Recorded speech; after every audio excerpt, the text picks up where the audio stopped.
राधे राधे मित्रों, आज हम आपके लिए यहाँ पर लेकर आए हैं उमा संहिता से अध्याय 7 की कथा, जो है पापियों और पुण्यात्माओं की यमलोक की यात्रा। तो चलिए शुरू करते हैं।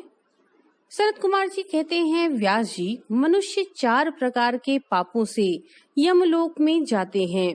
यमलोक अत्यंत भयदायक और भयंकर है। वहाँ समस्त देहधारियों को विवश होकर जाना पड़ता है। कोई ऐसा प्राणी नहीं है जो यमलोक में ना जाए। किए हुए कर्म का फल कर्ता को अवश्य भोगना पड़ता है, इसका विचार करो।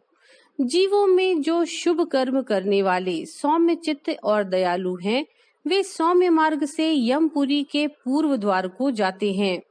जो पापी पाप कर्म परायण तथा दान से रहित हैं, वे भयानक दक्षिण मार्ग से यमलोक की यात्रा करते हैं।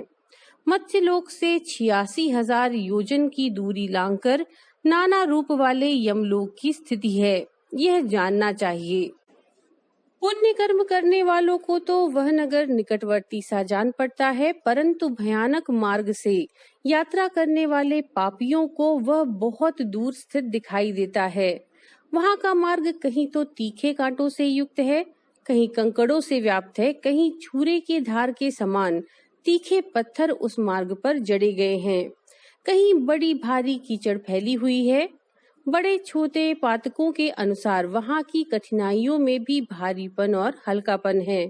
कहीं कहीं यमपुरी के मार्ग में लोहे की सुई के समान तीखे डाब फैले हुए हैं।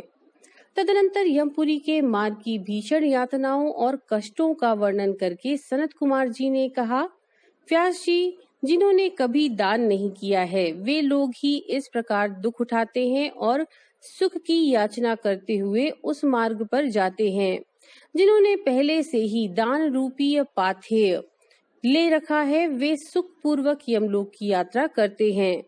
इस रीति से कष्ट उठाकर पापी जीव जब प्रेतपुरी में पहुंच जाते हैं, तब उनके विषय में यमराज को सूचना दी जाती है।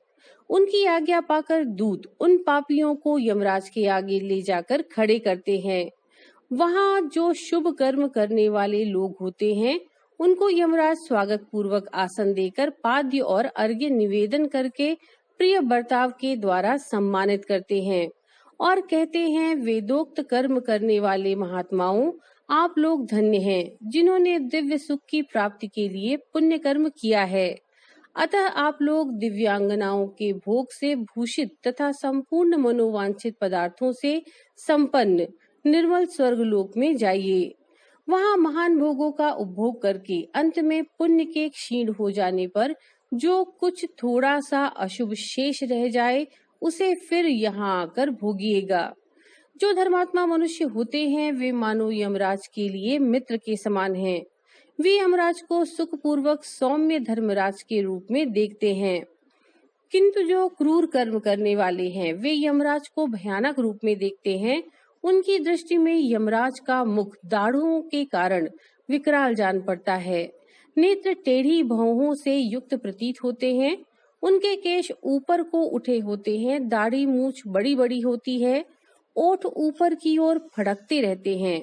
उनकी 18 भुजाएं होती हैं। वे कुपित तथा काले कोयले के ढेर से दिखाई देते हैं। उनके हाथों में सब प्रकार के अस्त्र शस्त्र उठे होते हैं।